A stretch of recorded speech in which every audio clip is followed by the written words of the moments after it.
J'ai l'honneur de vous présenter le docteur Jacob Nordengaard. Vous allez tenir une présentation sur la conspiration pas si cachée du Forum économique mondial.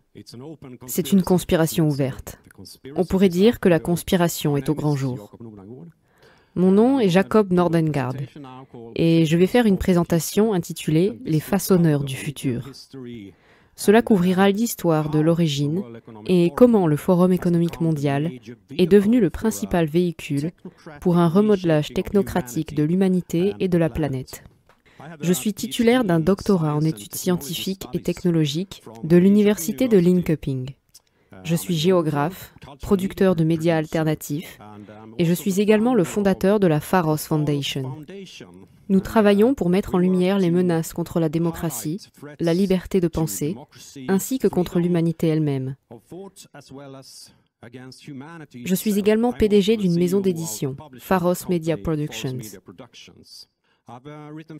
J'ai écrit 5 livres sur l'agenda mondial et les jeux de pouvoir.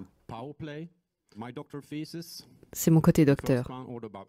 Le premier, intitulé Ordo ab Chao, était sur l'Union européenne, la politique énergétique et l'objectif de créer un système énergétique durable, moins dépendant des combustibles fossiles.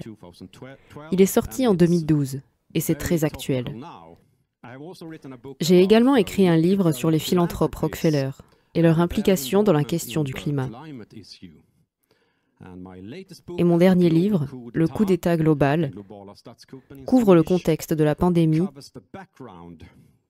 et comment elle est devenue un déclencheur pour mettre en œuvre un ordre mondial technocratique. Il s'agit d'une citation du politologue Samuel Huntington. La classe de Davos n'a guère besoin de loyauté nationale.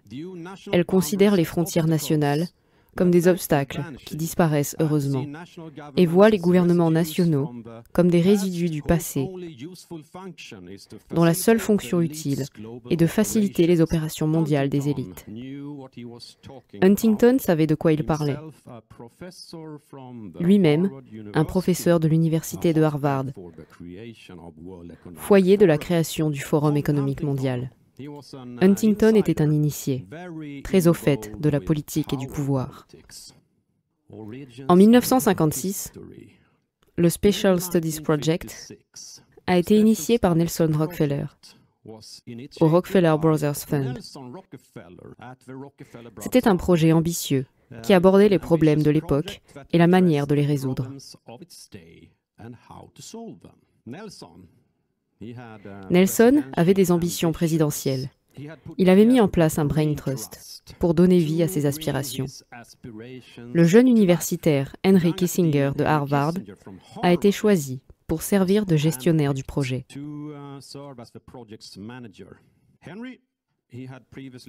Henry avait déjà participé à un groupe d'études sur les armes nucléaires au sein de l'influent Council on Foreign Relations,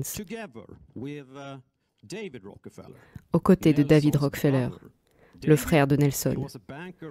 David était un banquier à la Chase Manhattan Bank et directeur du Council depuis 1949.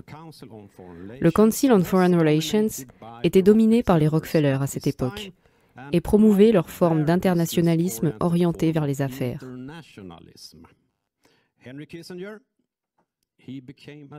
Henry Kissinger est devenu un partenaire loyal des intérêts Rockefeller et les a servis depuis. L'objectif déclaré du Special Studies Project était de façonner un nouvel ordre mondial dans toutes ses dimensions, spirituelle, économique, politique, sociale. Le défi était, je cite, de construire une nouvelle structure qui rendrait possible l'accomplissement des objectifs fondamentaux de l'humanité. Pour atteindre leur objectif, ils ont identifié la science et la technologie comme étant les clés de leur cause internationaliste. Aucun autre domaine n'exigeait plus de coopération que la science. Ils ont également identifié la santé mondiale et le changement climatique, et ce, dès les années 50. C'est d'autant plus intéressant que ces problèmes dépassent les frontières du globe. Le panel qui a formulé cette proposition était partagé par Milton Katz, de l'école de droit de Harvard. Nous avons David Rockefeller en tant que membre. Vous savez, les Rockefeller et le changement climatique, des pétroliers avec le changement climatique. C'est une combinaison intéressante. Les Rockefeller avaient déjà joué un rôle dans la création des Nations Unies, comme l'illustre cette image tirée du site web de la Rockefeller Capital Management. Vous pouvez voir toutes ces réalisations, qui sont plus des organisations Rockefeller, mais au centre, vous avez les Nations Unies, qu'ils considèrent comme leur propre petit club. Henry Kissinger était également le directeur du séminaire international de Harvard et a créé le Center for International Relations en 1958. Ce séminaire avait pour but d'établir une meilleure compréhension entre un groupe de personnes sélectionnées qui occuperaient des rôles de direction dans leur pays dans les années à venir. Le séminaire était financé par les fondations Ford et Rockefeller, et comme cela a été révélé plus tard, par la CIA. David Rockefeller lui-même faisait partie du conseil de surveillance de Harvard et fut son président entre 1966 et 1968. Un leader du futur qui est venu sous l'influence de Kissinger était Klaus Schwab, un jeune économiste de Ravensburg, en Allemagne, mais qui était venu aux États-Unis pour acquérir une maîtrise de l'administration publique à Harvard.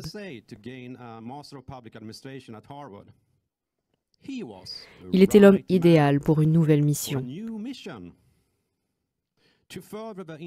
Faire avancer l'agenda internationaliste et créer une entreprise mondiale dans cette institution. Voici un clip de Klaus parlant à son mentor 50 ans plus tard. Docteur Kissinger, le temps qui nous est imparti s'écoule. Mais quelle merveilleuse occasion de conclure notre semaine ici avec des propositions et des idées aussi concrètes sur la façon dont nous pouvons réellement créer, je dirais, un nouvel ordre mondial. Et je pense que nous devons vous être très reconnaissants d'avoir pris le temps, en ce jour très important pour les États-Unis, d'être au moins numériquement avec nous, au nom de toutes les âmes assises ici dans la salle. Je tiens à vous remercier chaleureusement. Je voudrais également vous remercier personnellement, tout d'abord pour votre mentorat long de 50 ans et tous les conseils que vous m'avez donnés. Merci, nous en sommes vraiment très heureux. Et s'il vous plaît, je vous invite à vous joindre à moi.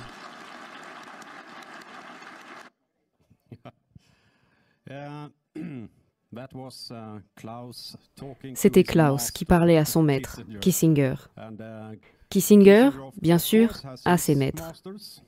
En 1970, Klaus Schwab a fondé le Forum européen du management, en Suisse, afin d'organiser des réunions et de permettre aux dirigeants d'entreprises d'interagir avec toutes leurs parties prenantes, c'est-à-dire les actionnaires, les fournisseurs, les gouvernements et la société civile.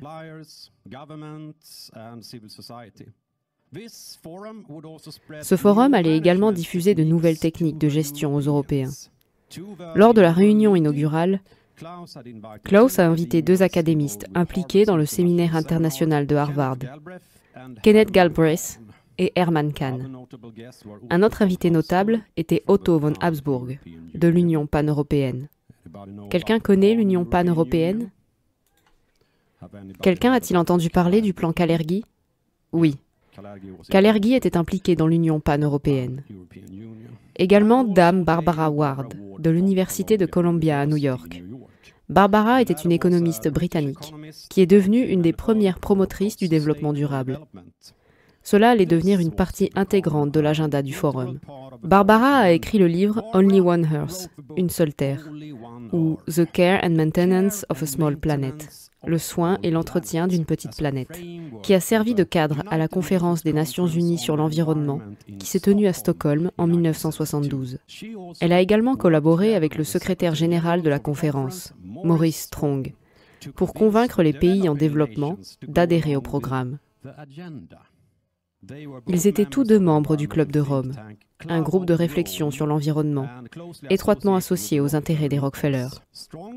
Maurice Strong a été le mentor de Klaus Schwab et a été pendant de nombreuses années membre du conseil d'administration du Forum. Après leur réunion en 1973, le président du Club de Rome, Aurelio Peccei, a été invité à parler de leur rapport, des limites à la croissance et de la problématique mondiale, en raison du stress d'une population croissante et l'utilisation non durable des ressources. Il a été conclu qu'il fallait une gestion globale pour prendre soin de la planète. Le Club de Rome avait été créé grâce à une subvention du patron de Peccei, de chez Fiat, Giovanni Agnelli, proche associé et ami de David Rockefeller. Lors de cette même réunion, le manifeste du divorce a été rédigé.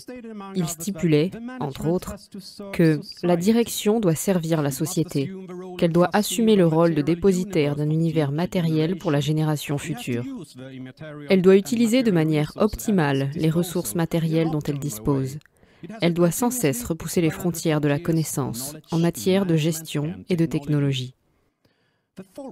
Le Forum a décidé que les élites du monde assumeraient les rôles de gardiens de la planète. Cette réunion était parrainée par les communautés européennes et le prince Bernard des Pays-Bas. Tout le monde connaît le prince Bernard. Il était le fondateur du groupe Bilderberg. En octobre 1973, les pays arabes ont commencé un embargo pétrolier envers les nations qui avaient soutenu Israël pendant la guerre du Kippour. Cela signifie que le prix du pétrole a augmenté de 300%. La crise du pétrole était un fait. Cela a donné raison aux avertissements du Club de Rome sur la pénurie de ressources.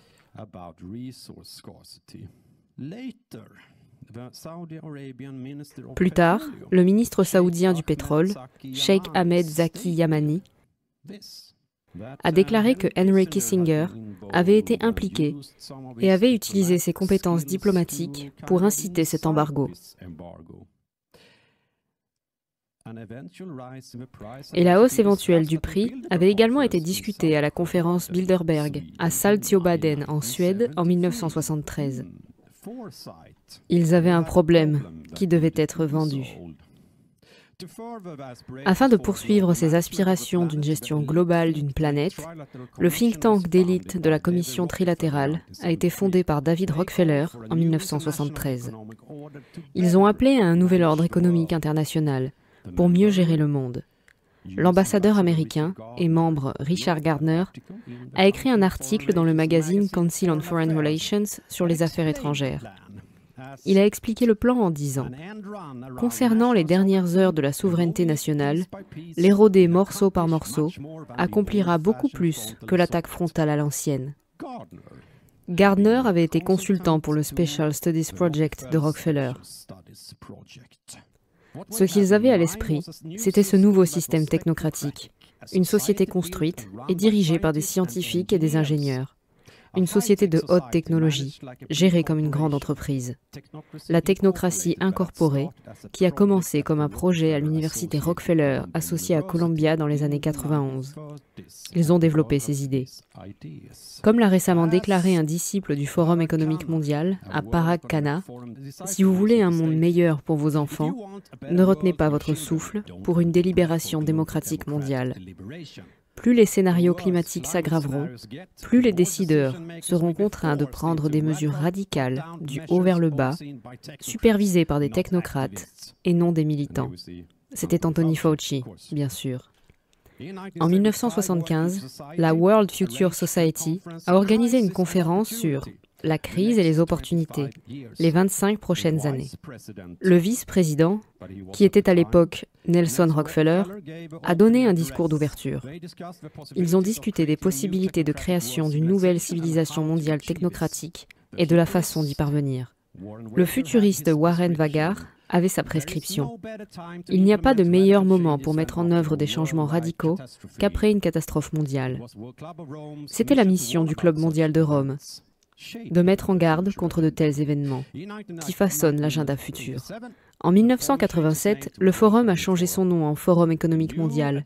Le nouvel agenda qui viendrait après la guerre froide a été discuté ici. Ici, nous voyons Maurice Strong avec l'écrivain scientifique Joël de Ronet. Strong, qui a servi en tant que chef du programme des Nations Unies pour l'environnement, parle de développement durable et de réchauffement climatique. ou de la guerre chaude, pourrait-on dire. Alors que De Ronay, conseiller spécial du Premier ministre de l'île Maurice, est connu pour le concept Symbiont, un super-organisme ou cerveau planétaire comprenant des humains, des nations, des machines, des écosystèmes et des réseaux. Un organisme cybernétique auquel le Forum économique mondial voulait donner vie.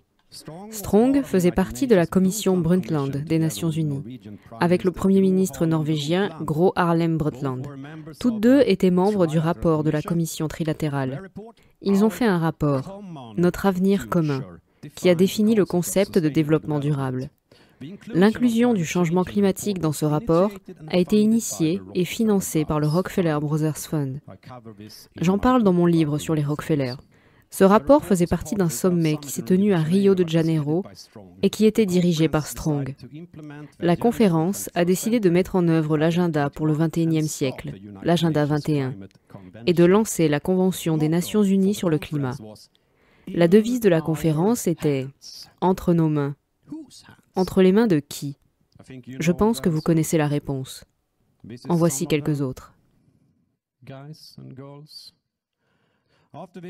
Après cette grande réunion sur l'environnement, ils ont voulu commencer à développer un nouveau cadre éthique pour la planète. La commission de la Charte de la Terre était née. La reine Béatrix, des Pays-Bas, elle est la fille du prince Bernard, et son premier ministre, Lubbers, ont demandé à Maurice Strong et à l'ancien dirigeant de l'Union soviétique, Mikhail Gorbatchev, de présider la commission. L'Ouest et l'Est étaient liés. Le fils de Nelson Rockefeller, Stephen, est devenu le coordinateur du projet. Il est très intéressant de noter que la royauté des Pays-Bas a beaucoup d'actions dans la Royal Dutch Shell, bien sûr, et les Rockefeller à Exxon. Voilà les gens qui veulent créer un futur durable. Stephen a également donné des fonds d'amorçage au Global Scenario Group afin de créer des scénarios sur la façon dont une civilisation planétaire pourrait être créée. Ce groupe était dirigé par Paul Raskins de la Earth-Chart Commission et membre du Club de Rome. En 2002, ils ont publié le livre « La Grande Transition ». La couverture de la Terre fragmentée qui se réassemble décrit le sujet du livre. « Build back better », reconstruire en mieux. Ils ont supposé qu'une crise générale pour une transformation nécessaire pourrait être déclenchée par une pandémie sans précédent. L'objectif final était de parvenir à une union mondiale avec un tribunal mondial et une autorité de régulation mondiale. Klaus avait déjà commencé à former des leaders pour la transformation. C'est ce que dit Klaus Schwab lui-même. Et je dois dire que j'ai mentionné des noms comme Madame Merkel, même Vladimir Poutine, et ainsi de suite, et tous ont été de jeunes leaders mondiaux du Forum économique mondial. Mais ce dont nous sommes très fiers maintenant, c'est d'une jeune génération, comme le Premier ministre Trudeau, le président de l'Argentine, et ainsi de suite. Nous pénétrons dans les cabinets. Hier, j'ai participé à une réception pour le Premier ministre Trudeau, et je sais que la moitié de son cabinet, ou même plus de la moitié de son cabinet, est issue du programme des Young Global Leaders du Forum économique mondial. En 1992, le Forum économique mondial a lancé le programme « Les leaders mondiaux de demain ». Nous avons des leaders comme Angela Merkel, Nicolas Sarkozy, José Manuel Barroso de l'Union européenne, Gordon Brown et Tony Blair. En 2004, ce programme s'est transformé en un programme plus ambitieux de 5 ans appelé Young Global Leaders. Plus de 4000 leaders ont été impliqués dans ces programmes. Voici quelques exemples. Sanna Marin, de Finlande, Emmanuel Macron, de France, la première ministre de Nouvelle-Zélande, Jacinda Ardern, Leonardo DiCaprio, Alicia Garza de Black Lives Matter et Sebastian Kurz, chancelier d'Autriche. Ma fondation, la fondation Pharos, a en coopération avec l'Institut de Milan, compilé une liste de tous ces dirigeants, toutes leurs professions, ce qu'ils ont fait et ce qu'ils font maintenant. et elle peut être téléchargée sur la page web de l'Institut Malone. Ils sont partout, on peut le dire. Et ici, bien sûr, le duo de choc. Bill Gates et Justin Trudeau. Heureux, souriants, ils ont tous parlé d'une seule voix. En 2005, les Young Global Leaders ont lancé l'initiative 2020. Afin d'utiliser des exercices de scénario et de vision pour comprendre les tendances, les risques et les opportunités actuelles et futures, formuler une vision partagée du monde en 2020 et créer des groupes de travail pour faire avancer leur vision.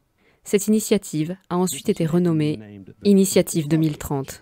En 2006, le Forum économique mondial a publié son premier rapport sur les risques mondiaux. Il a déclaré que le risque d'une pandémie de grippe était un thème dominant dans la conversation mondiale sur le risque et que la désinformation et la rapidité à laquelle l'information circule pourraient conduire à une rupture de la confiance. Les deux doivent être contrés. La même année a vu la publication d'un rapport militaire du think tank RAND Cooperations, les révolutions globales et technologiques de 2020. Il a prédit que des puces d'identification seraient utilisées pour suivre les produits et les personnes d'ici 2020. De grands changements étaient à l'horizon. La gestion des biens communs. En 2008, la crise financière mondiale a frappé le monde entier, ce qui a déclenché une refonte du système. En pleine crise, le Forum économique mondial a tenu son premier sommet sur l'agenda mondial à Dubaï. L'objectif était de redessiner le système international en fonction des besoins du XXIe siècle. Le monde, selon Schwab, avait besoin d'un redémarrage fondamental, ce qui a donné naissance à un Brain Trust mondial. Nous avons entendu ce terme avant, le Brain Trust, le Special Studies Project des Rockefeller qui se mondialise. Le Conseil de l'agenda mondial du Forum économique mondial, qui compte plus de 70 membres et 1540 dirigeants et experts, est un groupe de réflexion qui façonne l'agenda des années à venir. L'un de ces thèmes était sur les pandémies. Leur réunion annuelle de 2009 a été intitulée « Façonner le monde de l'après-crise » et a donné naissance à l'initiative Global Redesigning, composée du Conseil de l'agenda mondial, nouvellement créé. Le Conseil de l'agenda mondial sur l'avenir des gouvernements a conclu dans ses rapports que l'ordre actuel comportait 4 lacunes en matière de gouvernance. Un manque de confiance, un manque d'incitation, un manque d'institutions et un manque de temps. Les gouvernements risquaient de ne plus être utiles et une nouvelle approche était nécessaire. La solution consiste en un plan Marshall numérique dans lequel les gouvernements européens s'engagent auprès des citoyens. Il a déclaré que cela les aiderait à développer de meilleurs systèmes d'alerte pour la prévention des catastrophes et des crises et pour la prévention des problèmes dans l'économie mondiale. Cela permettrait de nouvelles formes de coopération et de gouvernance mondiale. Personne ne doit être laissé pour compte. Henry Kissinger a écrit dans le New York Times « Le défi ultime est de transformer l'inquiétude commune de la plupart des pays face à la crise économique et la peur commune des terroristes djihadistes en une stratégie commune, renforcée par la prise de conscience que les nouveaux problèmes comme la prolifération, l'énergie et le changement climatique ne permettent aucune solution nationale ou régionale. En raison de la crise, le G20, composé des 20 plus grandes économies du monde, dont la Russie, la Chine et l'Union européenne, est devenu le premier forum politique pour discuter et gérer les problèmes mondiaux. Comme l'a dit le président du Conseil européen Herman Van Rompuy, 2009 est aussi la première année de la gouvernance mondiale avec la création du G20 en plein milieu d'une crise financière. Alors que le Forum économique était étroitement aligné, plusieurs dirigeants avaient fait partie des Young Global Leaders de Klaus Schwab. Le G20, qui s'aligne au G7 et au G8, travaille à établir un nouvel ordre économique international. Il rassemble tous les acteurs centraux qui façonnent l'agenda mondial, comme les Nations Unies, la Banque mondiale et l'OCDE. Vous avez probablement vu ceci. En 2010, la Fondation Rockefeller a publié le rapport « Scénarios pour le futur et le développement international ».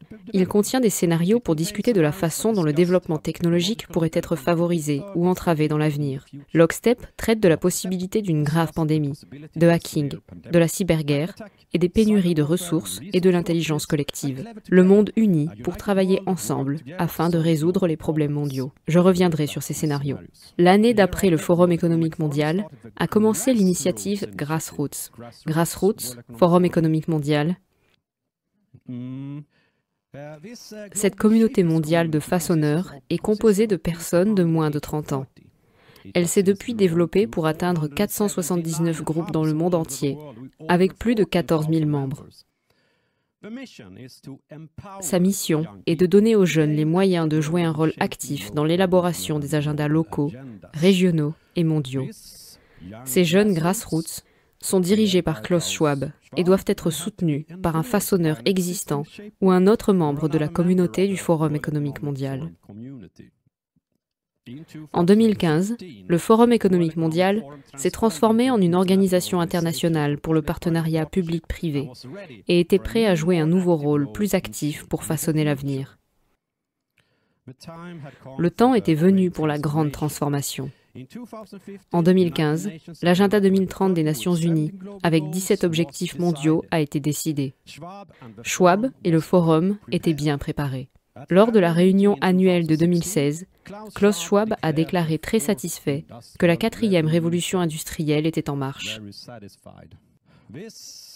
C'est un plan pour remodeler totalement la planète et l'humanité avec la technologie numérique, l'intelligence artificielle, les robots, les améliorations technologiques du cerveau et la surveillance depuis l'espace. Quel plan! Je n'entends pas d'applaudissements. Je me demande pourquoi Klaus semble très confiant dans ce projet. Le forum était bien préparé avec ses nombreux groupes de travail et communautés, tous destinés à façonner l'avenir qu'ils souhaitaient. Les façonneurs du forum sont les entreprises principales dans le monde. Ils s'engagent dans les plateformes du forum. Voici certaines d'entre elles qui ont payé le plus pour être à bord et façonner l'agenda mondial. Vous pouvez voir quelques entreprises intéressantes et aussi des fondations comme celle de Bill Gates, le Wellcome Trust et Big Tech bien sûr, très impliqués. Les centres pour la 4e révolution industrielle ont depuis été lancés partout dans le monde. Ceci provient de la page web de la Fédération de Russie. Leurs centres n'ont commencé qu'en octobre de l'année dernière. Le conseil d'administration du Forum économique est composé des intérêts des plus puissants du monde, en particulier le monde bancaire. La Banque d'Angleterre, la Banque d'Amérique, la Banque centrale européenne, le FMI, le groupe de la Banque mondiale, la Banque de Chine, la Banque des règlements internationaux et, le plus récent, en 2019, la Sberbank de Russie. Ce sont les dépositaires d'un univers matériel pour les générations futures. Ce ne sont que certains des noms. Ursula von der Leyen était au conseil d'administration du Forum économique mondial en 2019, avant d'être fidèle à l'agenda à la tête de l'Union européenne. Ici, nous trouvons également Larry Fink de BlackRock et David Rubenstein de Carlyle Group. Ces deux hommes sont membres du Council on Foreign Relations, de la commission trilatérale. Rubenstein siège également au conseil d'administration de la Harvard Corporation. Les liens sont toujours étroits avec l'université, depuis que l'idée du forum a été lancée.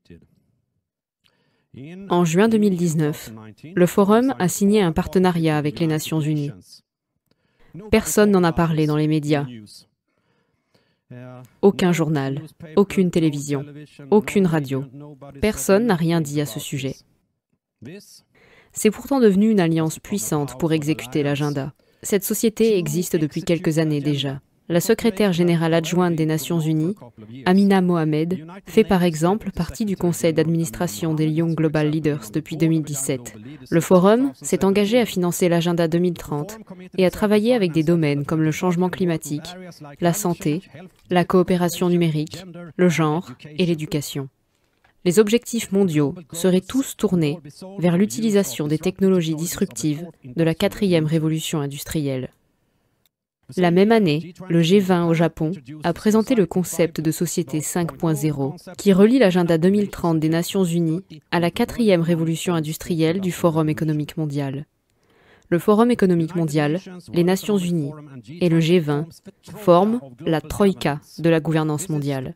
Il s'agit de la gestion descendante de la planète, exécutant l'agenda du futur. En septembre 2019, les Nations Unies ont lancé la décennie de l'action. Le plan était sur le point d'être mis en œuvre. Greta Thunberg, militante pour le climat, est arrivée à New York avec le voilier Malizia pour prononcer un discours au sommet de l'action climatique. Malizia. Savez-vous ce que cela signifie? Pourquoi choisir ce bateau avec un tel nom? Ce voyage a été sponsorisé par le prince Albert de Monaco, un membre du Forum économique mondial. C'était une course de milliardaires du monde entier qu'il fallait gagner. La devise « Unissons-nous derrière la science » faisait écho à une déclaration du Special Studies Project du Rockefeller Brothers Fund, 60 ans plus tôt. C'est aussi à ce moment-là qu'ils ont décidé que le changement climatique était quelque chose qui pourrait être très utile. Lors de la même réunion, le Club de Rome a déclaré une urgence planétaire concernant le climat, la biodiversité et la santé. Cela ressemblait étrangement au scénario Fortress World de l'initiative de la Grande Transition de 2002. Les forces de l'ordre mondial prennent des mesures. Les militaires internationaux, les entreprises et les organes de gouvernance soutenus par les gouvernements nationaux les plus puissants forment l'Alliance autoproclamée pour le salut mondial. En utilisant une ONU réorganisée comme plateforme, un état d'urgence planétaire est déclaré. L'Alliance mettrait alors en place des mesures draconiennes. Ils ont dit ça en 2002. Les scénarios en disent long sur l'agenda futur. Moins d'un mois plus tard, le deuxième exercice Event 201 a été organisé par le Johns Hopkins Center for Health Security en coopération avec la fondation Bill et Melinda Gates et le Forum économique mondial. Il a été déclaré une pandémie grave qui deviendrait l'Event 201 nécessiterait une coopération fiable entre plusieurs industries, gouvernements nationaux et institutions internationales clés. Il devait se préparer à l'événement qui deviendrait une pandémie. Voici les mots prophétiques. Le 11 mars 2020, Tedros Adhanom Ghebreyesus a déclaré une urgence sanitaire mondiale. Cela a déclenché une réaction en chaîne qui ressemble beaucoup au scénario Lockstep de la Fondation Rockefeller de 2010. Un gouvernement mondial lié à l'abandon volontaire de nos libertés par les citoyens. 3 mois plus tard, Klaus Schwab a déclaré que le monde avait besoin d'une grande réinitialisation. Maintenant est un moment historique, non seulement pour combattre un virus sévère, mais aussi pour façonner le système. Le secrétaire général des Nations Unies, Antonio Guterres, s'en est fait l'écho. La grande réinitialisation, il s'agit d'une reconnaissance bienvenue du fait que cette tragédie humaine doit servir d'avertissement. Il est impératif de réimaginer, reconstruire, redessiner, revigorer et de rééquilibrer nos mondes. En rééquilibrant les investissements, en exploitant la science et la technologie et en faisant progresser la transition vers des émissions nettes nulles. Tous les éléments de la grande réinitialisation sont fondamentaux pour construire l'avenir dont nous avons besoin. Le futur dont vous avez besoin. Pas mon futur. Le Forum économique mondial et les Nations Unies avaient leurs prescriptions prêtes. Le groupe de travail façonnant l'avenir de la santé était en préparation depuis 2016.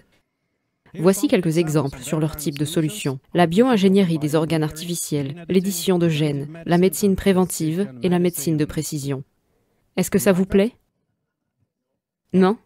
Le groupe de travail a également été profondément impliqué dans le programme d'immunisation pour co-créer l'avenir des vaccins. Le Commons Project a été lancé par un jeune leader mondial, Paul Meyer, et la Fondation Rockefeller en 2019 pour libérer tout le potentiel de la technologie et des données pour le bien commun. Nous avons vu et payé pour les conséquences. Et maintenant, l'OMS planifie de construire un système encore plus efficace pour gérer les futures pandémies et tacler la désinformation.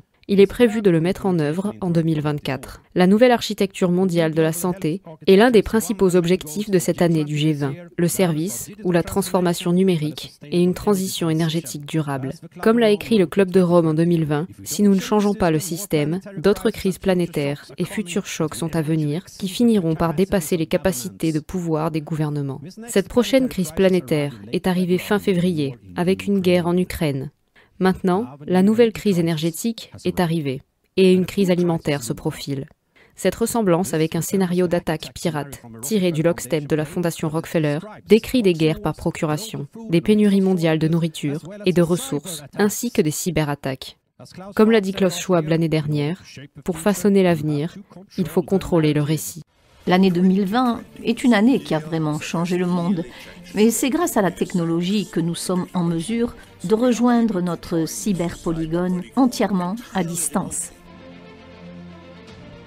Cette formation est une étape supplémentaire dans la création d'un environnement numérique de confiance en favorisant un dialogue ouvert afin de discuter des questions de cybersécurité, même les plus difficiles. Personne ne peut lutter contre ces phénomènes, qui ne feront que s'amplifier dans les prochaines années dans cet environnement technologique dynamique.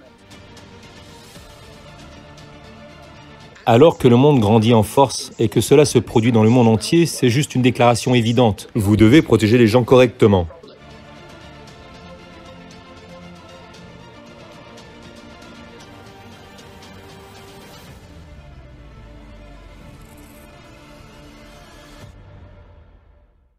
C'est une coopération très étroite entre les ennemis.